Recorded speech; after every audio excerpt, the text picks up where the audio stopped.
Bueno, si recién llegaron hasta acá y no vieron el video anterior, vayan y vean el video anterior, fue sobre las Golden Girls. Saben que estamos haciendo un mini ciclo acá dentro del canal, que es nuestro ciclo sobre señoras mayores.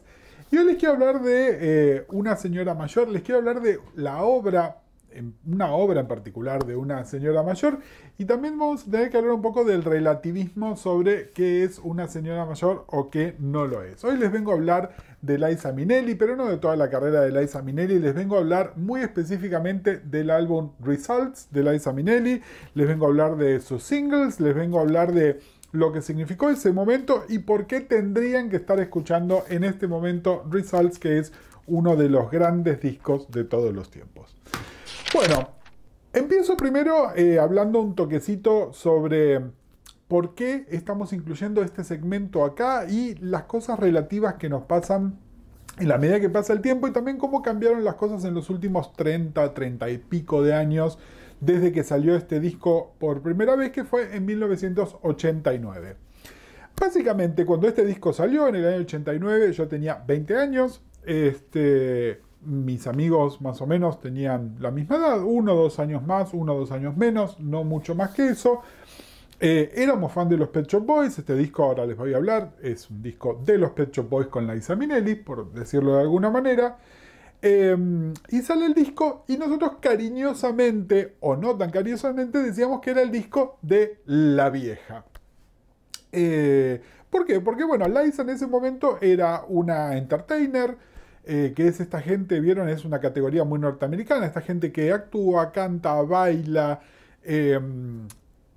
y como que ninguna de esas cosas tiene como más peso en su carrera que alguna de las otras, pero que ya tenía muchos años de carrera, que su mayor éxito había sido en el año 73, que en ese momento eran 16 años antes, pero vieron que cuando uno tiene 19 años, 16 años le parece una eternidad.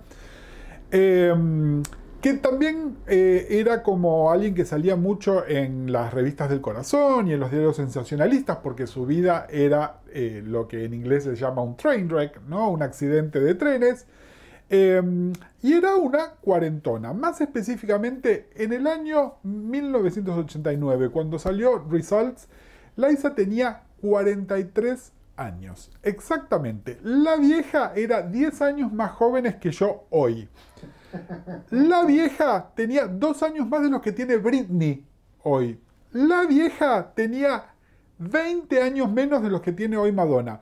¿Y por qué les digo lo de Britney y les digo lo de Madonna? Porque claramente Liza, por su tradición y por un montón de otras cosas que les voy a estar comentando en un minuto, se la asociaba y ella por ahí se autopercibía como una mujer mayor, mientras que Britney, recién casada, recién liberada de su curaduría y bla, claramente no se siente una señora, una mujer mayor, si bien es madre de muchachos ya bastante grandes.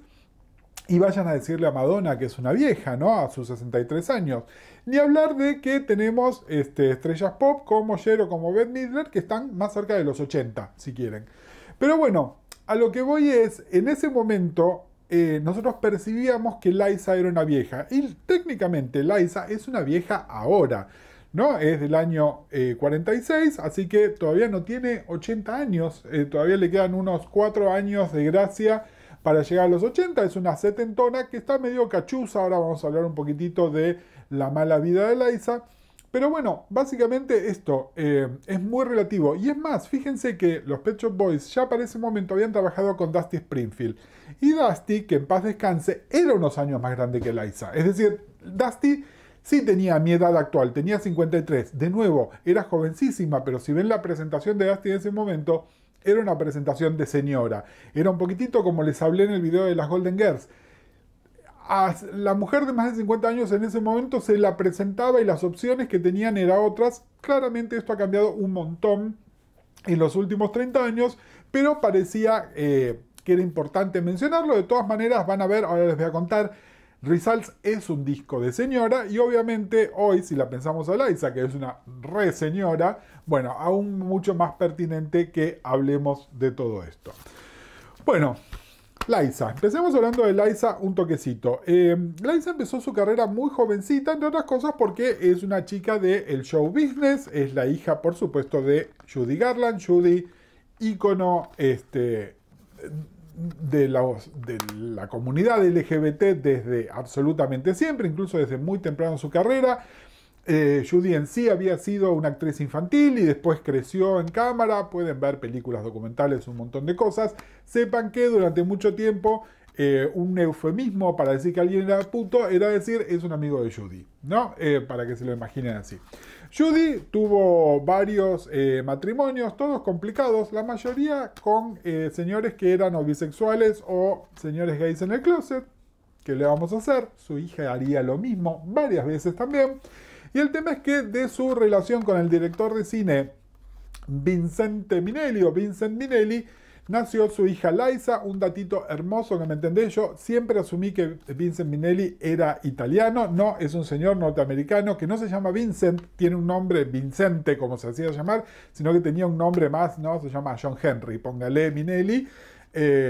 Hijo de italianos claramente, pero había como una mística italiana que abusaban con él. Bueno, el tema es que juntos tuvieron a Liza, al poquitito tiempo se divorciaron. Judy se volvió a casar con un señor que se llamaba Luft, de apellido Luft, y tuvo a su hija Lorna Luft, que también es cantante, también es entertainer, un poco vive a la sombra de Liza, igual un poco que le pasa a la hermana de Barbara también, ¿no? Cuando tu hermana mayor es así como el sol mismo, es un poco difícil después competir con ellas o con ellos o ellas. Bueno, el tema es que Liza empezó a cantar muy jovencita, un poco impulsada con su mamá. De nuevo, ella había sido una child actress, entonces la empuja.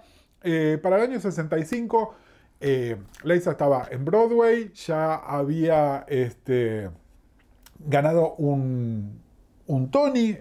Liza es una de esas personas que tienen un EGOT, es decir, tienen un Emmy, un Grammy, un Oscar y un Tony. En realidad tiene varios de esos premios en cada una de las categorías. Pero bueno, año 65, ella es del 46, 19 años, ya tenía un Tony, ¿no? Ese es el tipo de exigencia que se le ponía a Liza. Es decir, era una tipa ya conocida. Encima, además, Judy, aparte de ser una estrella global, tenía su programa de televisión. En el programa de televisión, Liza estaba de invitada. El poder de la televisión en ese momento, ¿no? Era realmente una super celebrity.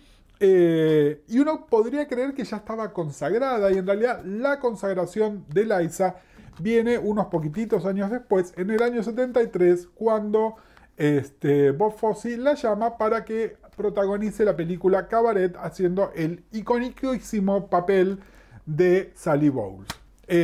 A ver, vayan y vean Cabaret, ¿no? Primero es como por Liza, por Bob Fosse, porque la película es increíble, porque el texto de Cabaret es increíble, pero después, fíjense que aunque ustedes no hayan visto la película, la imagen de Liza, ¿no?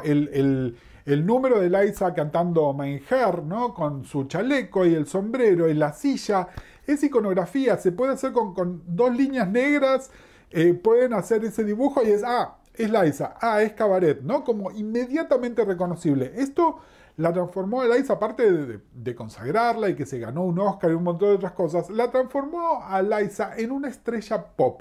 Medio indirectamente, ¿no? Piensen no pop como pop Britney, sino pop como cultura pop.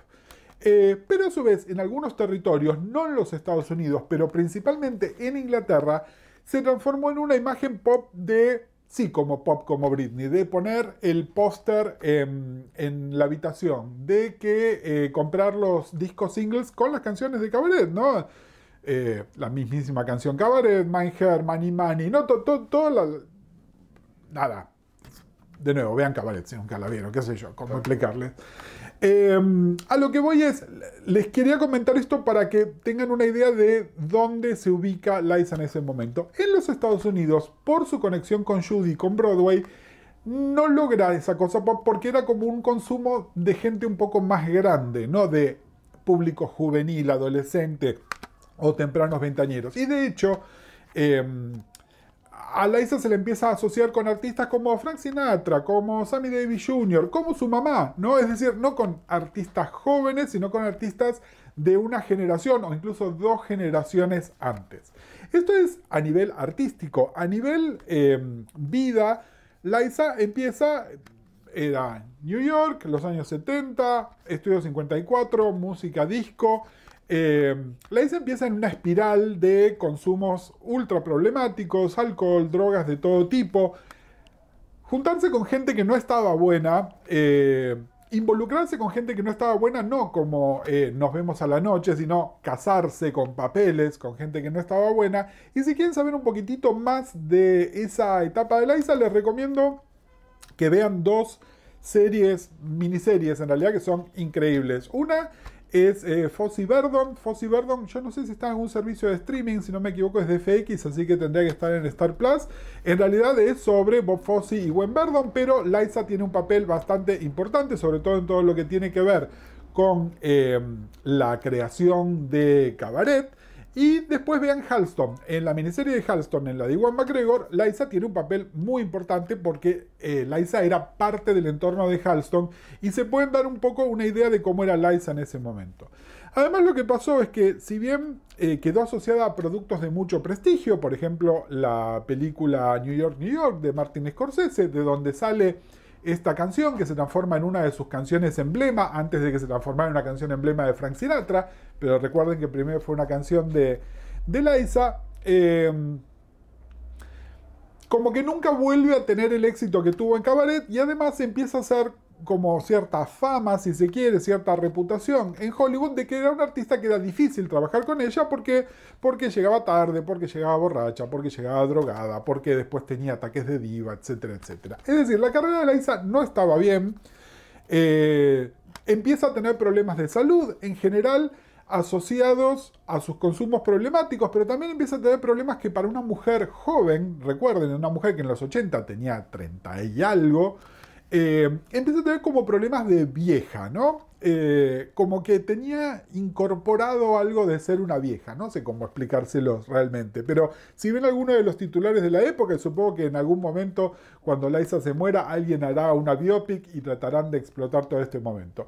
El tema es que, como les decía, queda muy asociada a Frank Sinatra y a Sammy Davis Jr., salen a hacer una gira juntos, por Estados Unidos, que la posiciona muy bien, tuvo muchísimo éxito, hizo mucha plata, pero de nuevo la posiciona con un público, tengan en cuenta que Frank para ese momento ya estaba cerca de los 80 años. Entonces, ella era una nena técnicamente, estamos hablando de dos entertainers que tenían 80, 70 y pónganle Sammy Davis, y ella tenía 30 y algo, ¿no? Pero había como una disonancia muy grande. Y por estas cosas de la noche y qué sé yo, se lo cruza a Gene Simmons de Kiss. Gene es un empresario astutísimo, se hacen amigos y Gene lo que le dice es: Liza, vos sos muy joven para esto, tendrías que estar haciendo otro tipo de cosas, y entonces se ofrece a transformarse en su manager. Es decir, la carrera de Liza la empieza a manejar Gene Simmons de Kiss. Señor editor, busque que debe haber alguna foto de Liza con Gene, porque fue una cosa bastante importante. Esto tuvo 2 o 3 resultados. Liza vuelve a hacer películas, como la película Stepping Out, que se esperaba que anduviese muchísimo mejor de lo que anduviese, y firma un contrato con la compañía Epic, que era una división en ese momento de CBS, hoy de Sony. Donde además la idea era que Liza hiciera un disco de música contemporánea a ese momento, que esto debe haber sido, pónganle, 87-88. Es decir, no que hiciera un disco de Liza, un disco de vieja, un disco donde ella canta sus estándares, un disco donde ella canta New York, New York, que ya lo había hecho en vivo cientos de veces, sino que hiciera un disco con autores contemporáneos, con un sonido más contemporáneo. Resulta que en ese momento el que estaba por New York cuando están todas estas negociaciones era Tom Watkins. Tom Watkins en ese momento era el manager de los Pet Shop Boys y era el manager de Bros. Algún día vamos a hablar de Bros porque ridículos, cosas de los 80, pero bueno, el tema es que Bros era muy muy exitoso en Inglaterra y estaba tratando de venderlos en los Estados Unidos. Él escucha todo este movimiento, Gene Simmons en Epic, qué sé yo, Bros grababan para Epic, y se acerca y le dice a Gene Simmons y a Liza: ¿saben qué? Yo soy el manager de los Pet Shop Boys, que tienen como unos temazos que creo que le irían muy bien a Liza. Es un sonido muy contemporáneo, es un sonido que está muy en demanda en este momento. ¿Por qué no lo juntamos?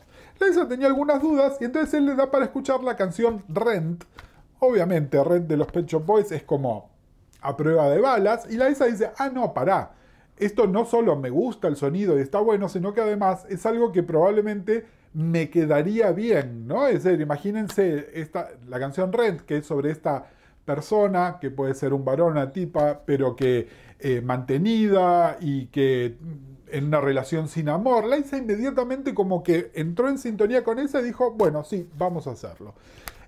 Los Pet Shop Boys, como les decía, estaban en el medio de su etapa imperial. Vean el video de etapa imperial y todas las otras etapas imperiales que hicimos. Y es más o menos la época en la cual se escribe este libro, que ya se los he mencionado en el video de los Pet Shop Boys, en el video sobre libros sobre música. Es una obra fundamental, no solo si les gustan los Pet Shop Boys, si les interesa la música pop y cómo funciona, especialmente la música de los 80 y la transición entre los 80 y los 90, Pet Shop Boys Literally, que está escrito por los Pet Shop Boys junto con el periodista Chris Heath. De todo esto les hablé también en el video de los Pet Shop Boys. Que básicamente Chris Heath los siguió a ellos durante toda su primera gira por Inglaterra, y va tomando lo que ellos dicen y después lo transcribe en un libro. El libro es fascinante y es contemporáneo de el periodo de empezar a trabajar con Liza, la composición del disco y parte de la grabación del disco también. Es decir, se habla muchísimo de Liza y de lo que va a ser Results en este libro de los Pet Shop Boys, que de nuevo se los recomiendo independientemente de que les guste Liza o no, o esto que estamos hablando. Bueno, se juntan, pegan onda inmediatamente, entre otras cosas, porque esto también se los conté. Neil es una theater queen total, es decir, ama el teatro musical de todas las épocas. Como dice Liza, tiene un conocimiento enciclopédico de cada canción, de cada musical de los últimos 60 años. Y entonces, como que encontraron un vocabulario común con Liza, y en el disco hacen una cosa astuta, digamos, que es que hay tres tipos de canciones. Hay canciones que compusieron específicamente para Liza, hay un par de canciones que los Pet Shop Boys ya habían grabado como los Pet Shop Boys, que se las prestan a Liza, digamos, y después hay un par de, tres específicamente covers, de los que les voy a estar hablando ahora en un minuto, por qué fueron elegidos y qué es lo que pasó con esos covers. Ellos en ese momento todavía no se autoproducían, es decir, siempre trabajaban con algún otro productor y ellos producían alguna cara B, alguna cosa suelta. Sí, ya habían trabajado, como les decía, con Dusty Springfield, con Eight Wonder, como probando su capacidad como productores, y entonces acá se juntaron con Julian Mendelssohn.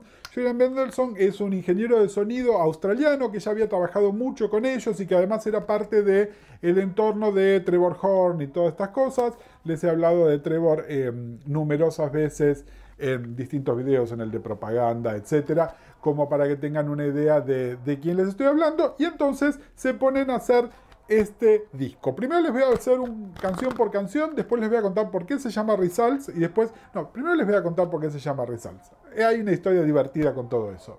Bueno, les hablaba de el libro, y el libro es importante porque la verdadera historia del nombre Results, que ustedes la pueden encontrar en Wikipedia, en realidad es una anécdota que sale en este libro. Uno de los personajes coprotagonistas, si quieren, del libro junto con los Pet Shop Boys es una periodista muy cheta inglesa que se llama Janet Street Porter. Nada, amigota de ellos, como que viaja, tiene una anécdota muy divertida sobre una cartera de Prada que algún día les voy a contar en otro video. Pero bueno, lo cierto es que un día se la encuentran a Janet Street Porter con un vestido negro como muy cortito, y Janet Street Porter les dice, este es mi vestido, a este vestido lo llamo mi vestido de resultados, porque cada vez que me lo pongo tengo resultados, ¿no? Con clara intención sexual. Y ahí es donde se les ocurre que Results, ¿no? El nombre de ese vestido, el Results, era un gran nombre para el disco que le estaban grabando con Liza, que todavía no estaba terminado, y de hecho juegan con la idea de escribir una canción que se llamara Results, que iba a ser una canción de Power Woman, ¿no? La canción Results nunca se materializó, pero el álbum efectivamente se llama Results, y si ustedes leen el libro es como, ah, ¿no? Porque además el libro de hecho creo que salió antes que Results, así que es como un pequeño preview de lo que podía ser. Igual yo pienso que los Results en este caso son los resultados artísticos que da este disco. Es un disco que es increíble porque además Es fácil pensarlo como se los dije yo mismo, ¿no? Un disco de los Pet Shop Boys que canta Liza no es tan así. Tampoco es un disco de Liza, sobre todo si piensan en la producción de Liza, que es mayormente de discos en vivo, o cosas como las canciones que Kander and Ebb escribieron o para musicales o para ellas específicamente, ¿no? Liza with a Z, que es el leitmotiv de su especial de televisión, por el cual ganó el Emmy, que les decía que era parte del EGOT. Y también es interesante en la carrera de los Pet Shop Boys, este disco está entre Introspective y Behavior. Si ustedes escuchan Introspective y Behavior, son dos discos como muy diferentes. Y uno dice, bueno, pero Behavior, ¿de dónde salió? Behavior salió de Results. Es decir, no, es imposible pensar Behavior sin pensar Results. Muchas de las cosas, ¿no? Esa acercamiento a la balada, el uso de orquestas, la mezcla de la orquesta con la música electrónica, todo eso fue como probado primero en Results y después plasmado en Behavior, que es medio unánimemente considerado el mejor disco de los Pet Shop Boys. Bueno, yo creo que Results está en ese momento de mejor momento de los Pet Shop Boys también. Son discos que dialogan uno con el otro. El disco contiene solamente 10 canciones, no se grabó nada más, o si se grabó está muy bien guardado. De hecho, hace relativamente poco salió una edición hermosa, es un disco triple, que es el CD original más 2 discos de remixes más un DVD con los clips del disco. Ahora les voy a hablar de los clips también. Y pusieron todas las remezclas, las versiones alternativas, pero no hay canciones de más. Claramente fue como muy preciso, grabaron exactamente lo que era que necesitaban.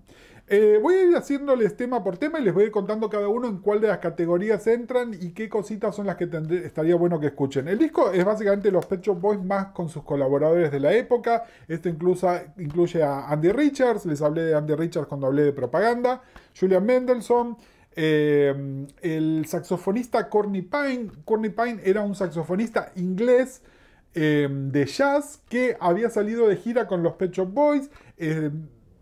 En los proyectos de esa época está en todas partes, toca un solo en Nothing Has Been Proved de Dusty Springfield, toca un solo espectacular acá en el disco de Liza, era como un músico, sigue siendo un músico de muchísimo prestigio, que uno no pensaba ni trabajando con los Pet Shop Boys, ni trabajando con Liza, y sin embargo era colaborador.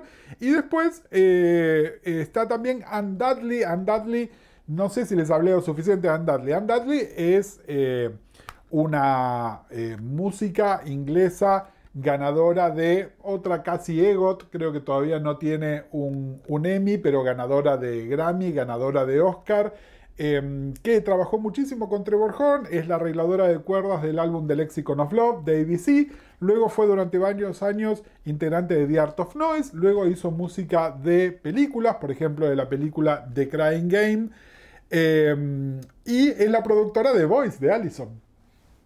Very important for this channel. Así que nada, la queremos muchísimo. Ann Dudley. Ann Dudley hizo un par de arreglos de orquesta y dirigió la orquesta en este disco. Y hay un arreglo de orquesta en particular que les voy a contar, que no es de Ann Dudley, es de alguien más importante todavía. El disco empieza con una de las canciones nuevas, se llama I Want You Now. De nuevo, son canciones. Vieron que yo les dije en el video de los Pet Shop Boys, ellos son muy de producir o escribir una canción a alguien y después reapropiarse de esa canción. Bueno, las canciones que hicieron para Liza, salvo una excepción que ahora les voy a hablar, ninguna se la reapropiaron. Es decir, son como, esta canción es para Liza. Bueno, I Want You Now es una de esas. Me imagino que es medio una cachetada para el fan más tradicional de Liza, ¿no? Para el fan adulto de Liza, que se imaginaba algo con orquesta, medio jazz, ¿no? Bueno, no, esta es una canción, es Tecnopop House, ¿no? Bien de ese momento. Liza canta como los dioses, ¿no? Creo que una de las cosas. De Liza se habla tanto de si está loca, si no está loca, si está drogada, si no está drogada, si actuaba bien, si actuaba mal, que nos olvidamos que es una cantante excepcional, donde además acá se la trató con un cuidado especial para que en todas las canciones brillara, ¿no? Y de hecho, una de las cosas que Neil le pidió es que saliera de su zona de confort, entonces hay cosas de Liza cantadas en un registro muy alto, que normalmente no es donde ella canta, que suenan distinto y que también hace que sea mucho más rico como disco de Liza, ¿no? Es, el disco de Liza donde ella canta un poquitito diferente. Y estaba leyendo los credits y salvo en 2 canciones donde están las coristas que trabajan normalmente con Trevor Horn, ¿no? Carol Kenyon Tessa Niles y toda esa gente. En general, la voz es solo la voz de Liza, es decir, ella por ahí multitraqueada, pero no hay otras voces que no sea la voz de Liza, y la voz de Neil, que no puede aguantarse y siempre graba alguna vocecita adicional cuando está produciendo otro artista. Le sigue al Want You Now la canción más conocida de este disco, que es Losing My Mind. Losing My Mind, por supuesto, es Sondheim. Lo escucho al editor cringeando detrás de la cámara. Es una canción del musical Folies. Es una canción que en Folies pueden ver, vayan a YouTube y van a ver varias versiones de distintas intérpretes. Una favorita reciente es la de Imelda Staunton. Es una canción muy dramática, muy dramática. La persona que la está cantando la está pasando mal. Es una canción de desesperación, y los Pet Shop Boys hicieron una versión como bien arriba, lo que ellos llamaban la disco version, que piensen como es como el arreglo de Always on My Mind o como el arreglo de Where the Streets Have No Name, ¿no? Esta cosa really... Sí, acá el editor es una porquería. Yo no considero que no es una porquería. No son los Pet Shop Boys que a mí me gustan más, pero bueno, de alguna manera hacen eso. Ahí está, de hecho, la única nota que les dio, nota en el sentido de comentario, ¿no? Que les dio Liza a Neil y a Chris cuando hicieron esto fue, ellos grababan un demo, ese demo se puede conocer, ahora les voy a decir dónde está, donde aparte del arreglo así, había como sampleados unos gritos como de una persona enloquecida, y Liza dijo, eso es demasiado para mí, ¿no? Dijo, tengan en cuenta de dónde vengo yo, cuál es mi tradición. Es decir, Liza es amiga de Sondheim. Liza ha hecho Sondheim en el escenario. Viene de la tradición del teatro musical. Y esa versión con los gritos podía parecer que era una burla. Bueno, el tema es que la versión quedó igual, pero le sacaban los gritos y es espectacular. Fue un hit, ranqueó en casi toda Europa. En Estados Unidos por supuesto no, pero porque en Estados Unidos no sabían ni qué hacer con Liza, ni qué hacer con el techno, ni qué hacer con los Pet Shop Boys, así que estaba como destinado a la muerte. Lo siento, Gene Simmons, vos querías llenarte de plata, pero no iba a funcionar. Pero nada, fue un recontrajitazo. Esta es la única canción que los Pet Shop Boys se reapropian, es la cara B de Jealousy, donde está la misma versión con los gritos, pero cantada por Neil Tennant. Y la versión que es el demo puro, se consigue en estas ediciones especiales que hicieron los Pet Shop Boys de sus discos, que se llaman Further Listening, donde está todo el material de la época, y no sé si es en Further Listening, creo que es en el de Introspective, pero puede ser también el de Behavior, porque está justo en el medio. Está el demo original que ellos habían grabado para Liza. Van a ver que la versión que está en la cara B de Jealousy es muy parecida también. Nada, el disco empieza como ¿no? Dos cachetazos. I Want You Now como para crear el clima, y Losing My Mind porque era el hit del disco también.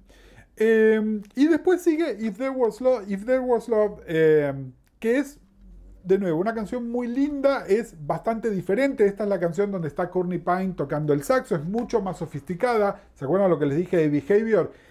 Esta es bien una canción que anticipa el sonido de Behavior. Termina con Liza recitando un soneto de Shakespeare. De nuevo, esto es algo que, si piensan en las versiones de Jealousy, donde está Neil recitando algo también, están dialogando. Está la orquesta dirigida por Ann Dudley. Nada, es un gran momento del disco. Y lo sigue otra canción que la tengo acá porque además es uno de los singles que ellos hicieron, que es la canción So Sorry I Said. Bueno, So Sorry I Said es una de las mejores canciones ever, no del el disco de Liza o de los Pet Shop Boys. Es una canción espectacular que ellos escribieron para Liza. Se la puede leer de muchas maneras, pero básicamente es una mujer que está en una relación abusiva de alguna manera. Puede ser abusiva por violencia, puede ser por violencia simbólica, puede ser por violencia económica, puede ser por las tres, donde ella de alguna manera todo el tiempo se está rindiendo ante el abuso del tipo.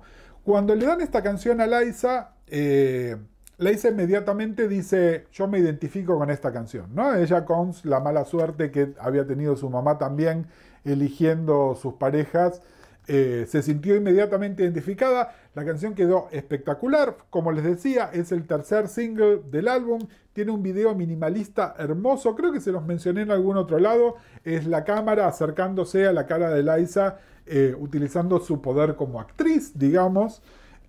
Nada, es espectacular. Y en la gira que se conoce ahora como Performance de los Pet Shop Boys, es decir, la gira de presentación del disco Behavior, ellos se reapropian de So Sorry I Said, que es una canción hermosa. Es decir, si yo hubiese escrito So Sorry I Said, la cantaría en la ducha, por la calle, con la propaladora, ¿no? Espectacular. Gran momento. Y a eso le sigue Don't Drop Bombs, que es otra canción que escribieron para Liza, que es el segundo single del disco, y esta es medio polémica. A ver, Don't Drop Bombs es una charla que tenemos a menudo con el editor. Él le gustan más las canciones como de formato más clásico, y Don't Drop Bombs en ese sentido no es una canción, ¿no? Es como una serie de cosas expresivas que quieren decir algo con una base bailable para la época. Hoy no se consideraría tan bailable. El video es medio maleta, no les voy a mentir. Es decir, si ustedes me dicen por qué el disco no funcionó de acuerdo a las expectativas y de acuerdo a cómo funcionó Losing My Mind, bueno, creo que la elección de Don't Drop Bombs, perdón, medio un trabalenguas, como single no fue una idea. A mí me gusta el contexto del disco, no estoy de acuerdo en que haya sido el segundo single del disco. Pero bueno, nada, eso. Y les hablaba de otros covers, y acá hay un cover que es genial y que por ahí para ustedes hoy no significa demasiado, pero que en el momento fue muy especial. Hay una cantante que era una cantautora inglesa llamada Tanita Tikaram, que muy jovencita, a los 17, 18 años, sacó un disco en Inglaterra que fue un exitazo a caballo de su single Twist in My Sobriety. Twist in My Sobriety fue un hitazo, y si ustedes son ávidos escuchas de radios tipo Aspen, seguramente lo hayan escuchado. Tanita además lo que tenía era un registro de voz, nada, una contralto, pero que estaba cantando así, muy intencionalmente con la voz así. Y la canción es como muy tranquila, era una cosa muy poco irradiable en ese momento, y sin embargo se transformó en un hit muy importante. Tanita después supo tener una carrera mucho más larga, pero nunca llegó al éxito de su primer single, que fue Twist in My Sobriety. Bueno, esa canción, cuando ellos graban este disco, debía tener 6 meses. Y Liza graba su propia versión de Twist in My Sobriety. Esta es una de las canciones donde hacen lo contraintuitivo. Es decir, Liza cantando en un registro súper abajo hubiese quedado bárbara. Y acá la hacen cantar casi en un falsete muchísimo más alto. Pero hace que además el sonido de la canción se distancie mucho de la versión original. Y además empieza con una versión como rapeada de la frase icónica de Liza with the Z, como les decía, esta cancioncita identitaria a Liza que le escribieron Kander and Ebb, ¿no? Que básicamente lo que dice es Liza con Z, no Lisa con S, porque Liza con Z se pronuncia Z y no S, ¿no? Bueno, todo esto está rapeado ahí como parte de Twisting My Sobriety. Tengan en cuenta además, si bien la canción habla de otra cosa, justo este es un momento en el cual Liza estaba sobria, era parte de las condiciones del contrato con Gene Simmons y con Epic para que lo hicieran. Es decir, era un gran momento de Liza, entre otras cosas porque estaba saludable, si se quiere, y entonces que cantara Twisting My Sobriety estaba muy bien. A eso le sigue Rent, ¿se acuerdan? Rent. Se le hicieron escuchar a Liza para venderle a los Pet Shop Boys. Yo hubiese hecho exactamente lo mismo. Ya había sido un mega éxito para los Pet Shop Boys. Y acá lo que decidieron fue hacer otra cosa y lo llamaron a Angelo Badalamenti. Angelo Badalamenti, ustedes lo pueden conocer por diversas cosas, pero es entre otras cosas el señor que hizo la música de Twin Peaks, que es medio contemporánea de todo esto, ¿no? Es un compositor italiano de super mega prestigio que hizo un arreglo de Rent que es para que se les paren los pelos de todo el cuerpo, y que de hecho es como la versión, después de la versión de los Pet Shop Boys, la versión canónica de Rent. Es más, si los Pet Shop Boys quieren hacer una versión orquestada o si quieren hacer una versión más tranquila de esta canción que vienen cantando hace 35 años, usan el arreglo de Angelo Badalamenti. El arreglo es de Angelo, la orquesta está dirigida por Anne Dudley, es decir, talento supremo, Liza cantando como los dioses, una canción que de nuevo es un temazo, así que espectacular. Y a eso le sigue Love Pains. Y de Love Pains les quiero contar algo. Ustedes Love Pains seguramente la conocen de alguna de las versiones anteriores. La canción Love Pains fue un hit de la música disco de la cantante Yvonne Elliman. Yvonne Elliman, por ahí la conocen un poco mejor porque en la banda de sonido de Fiebre de Sábado por la Noche canta un clásico de los hermanos Gibb que es If I Can't Have You, ¿no? Bueno, la conocen. Bueno, esa es Yvonne Elliman. Yvonne Elliman luego graba Love Pains. Love Pains fue un hit bastante importante. Y acá, nada, los Pet Shop Boys saben mucho de musicales, pero también saben mucho de música disco. Estaba buena la idea de hacer que Liza cantara Love Pains. La versión era no disco retro, sino disco de ese momento. Es la canción donde más claramente se escuchan las backing vocals, estas que les decían de las otras cantantes. Y tenía todo como para hacer un single. Salvo que, prácticamente al mismo tiempo, y yo no sé con qué grado de mala intención, Stock Aitken y Waterman le hacen grabar un cover de Love Pains a Hazel Dean. Hazel Dean es lo más... el editor siempre me carga cuando hablo de Cinita, ¿no? Pero... y Cinita lo que tiene es que es más... cheap.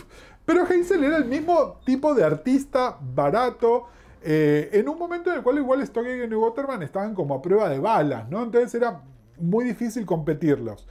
Y lo sacan como single. Entienden que Liza tenía Love Pains para cortar como singles y sale el de Hazel Dean. Hazel obviamente no se compara como cantante con Liza, pero tienen algo parecido. Es decir, son cantantes que cantan en un registro parecido. Y el arreglito, yo no sé si es que el arreglito de Tennant y Lowe es muy parecido al sonido de Stock Aitken y Waterman, o Stock Aitken y Waterman imitaron el sonido de Tennant y Lowe, pero son prácticamente indistinguibles, y entonces, finalmente ninguna de las dos fue un hit, ¿no? ¿Vieron cuando salen dos versiones de la misma canción al mismo tiempo y como que se cancelan una a la otra? Bueno, eso pasó, es decir, el cuarto single de Results fue Love Pains, esta canción que era un cover que en base a nostalgia podría haber andado bien y básicamente fue cancelado por la versión de Hazel Dean. Cosas de mala suerte. A mí la canción me gusta mucho, la versión de Liza mucho no me gusta, la de Hazel para el caso tampoco. Pero bueno, escuchen la de Yvonne Elliman que está buenísima. Y después viene algo que no nos esperábamos varios en ese momento, que es, tomaron los Pet Shop Boys una canción que ellos ya habían grabado, que estaba en su disco Please. Please es un discazo que tiene una cara B de la cual nadie habla. ¿Por qué? Porque la cara A tiene todos los hits. La cara A de Please tiene Western Girls, tiene Love Comes Quickly, tiene Suburbia, tiene Opportunities. Es decir, les acabo de hablar de 4 mega hits. Todos esos hits están en la cara A del disco debut de los Pet Shop Boys. La cara B es espectacular, pero en general esto no se le da bola porque la cara B, digo, es espectacular, pero no se da bola porque la cara A es tan showy, ¿no? Tan llamativa. Bueno, en la cara B hay una canción que se llama Tonight is Forever, que es muy linda canción, pero incluso en el disco suena como si fuera el demo de la canción. ¿Vieron? Una canción que está buena la canción y que si le dan una vuelta de tuerca más podría ser espectacular. Bueno, está así con una versión que es como un demo, que está bueno. A los que nos gusta mucho el disco Please, les vamos a decir, es una de las mejores canciones del disco, pero como que le faltaba un poquito de cocción. Bueno, esa cocción que le faltaba la hicieron acá. De nuevo, Tonight is Forever es una canción bien arriba, es una canción bien bailable, y acá se la dieron a Ann Dudley para que la arregle. Es solamente Liza y orquesta, sin batería, sin electrónica, sin nada. Es espectacular. Y yo creo que los Pet Shop Boys no volvieron a tocar nunca más Tonight is Forever porque dejó de ser su canción para hacer una canción de Liza. No la versión de Liza es tan definitiva que es tipo, ¿sabes qué? Es tu canción. No se vuelve a tocar nunca, nunca más. Y finalmente hay una canción que se llama I Can Say Goodnight. Es linda porque es una canción de cierre de disco. ¿Vieron esas canciones que es, bueno, con esto nos vamos? Y de hecho es medio, ¿no? El nombre es no puedo decir buenas noches, pero el buenas noches de me voy a dormir, ¿no? Good night es eso, es lo que uno dice antes de irse a dormir. Nada, muy linda canción también. Más que cerrar el disco, yo les diría que abre Behavior. Es la canción donde, ¿no?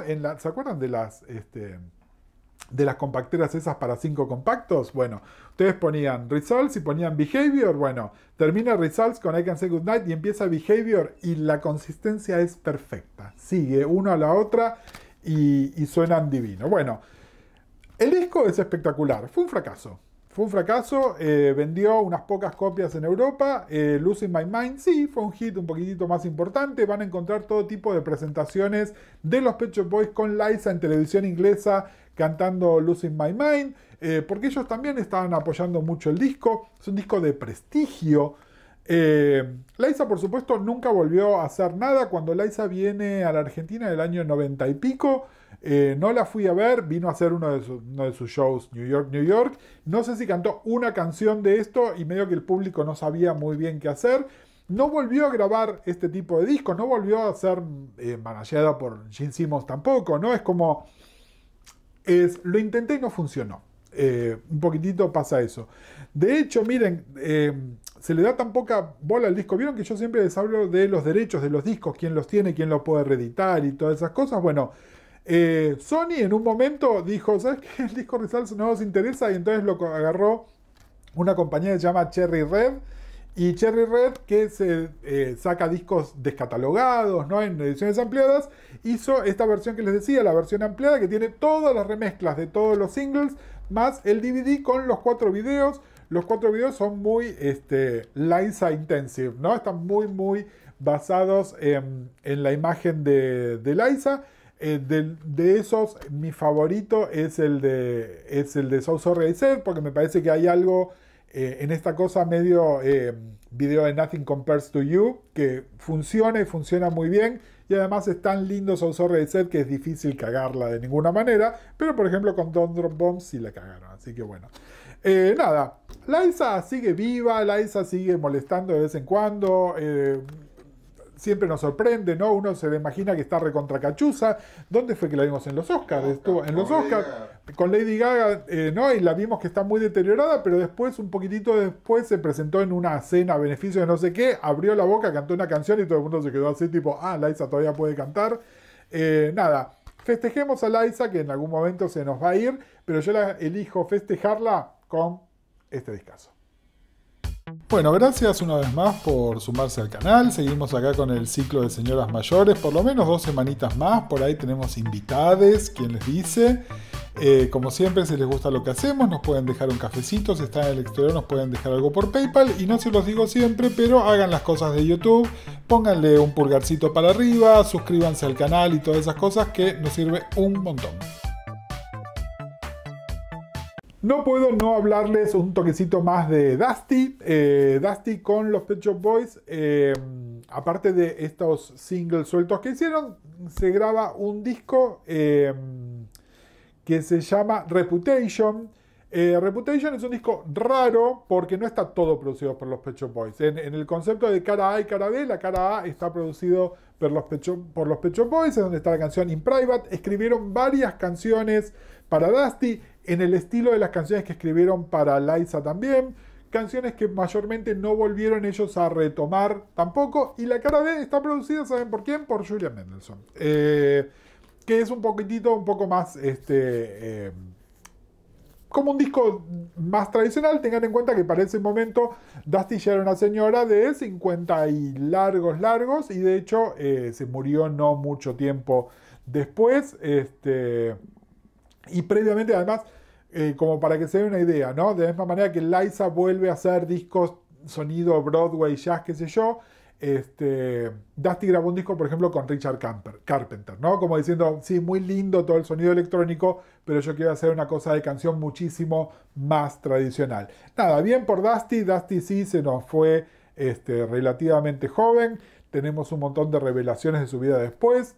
Dusty era torta y lo mantuvo en secreto un montón de tiempo. Aprovecho acá para engancharlos con Carole King y con la película Grace of My Heart, que ahora hablamos en un video de Carole King y Grace of My Heart. No, en un programa de radio hablé de eso. Claro. ¿Qué problema? Bueno, nada, vean la película Grace of My Heart, que es una versión apócrifa de la vida de Carole King. donde aparece una versión apócrifa de Dusty Springfield, que es torta también. Que nada, está muy buena, la queremos mucho Dusty, trabajando con los Pet Shop Boys, casi tanto como a Liza. Escuchen discos. Escucha, ¿pero tenés alguna anécdota de Dusty grabando con Tennant? Ah, bueno, Quilombo. acá me recuerda algo muy interesante. El editor, como creo que ya se lo conté, el editor era cantante y es coach de cantantes, entonces estas cosas le interesan mucho.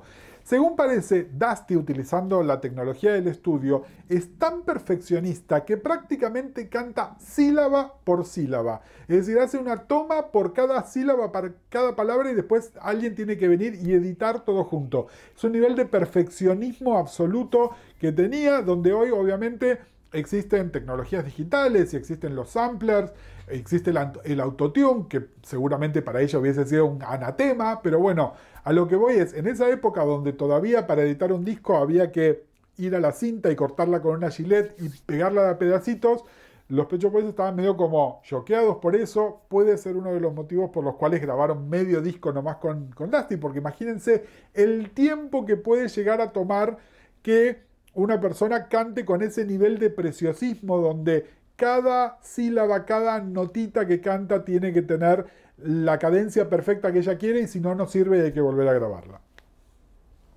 ¿Te gustó esa anécdota? Sí. Bien. Bueno, algún día se viene el canal de editor donde le va a hablar de cosas de cantantes, pero este no es ese canal ni ese momento.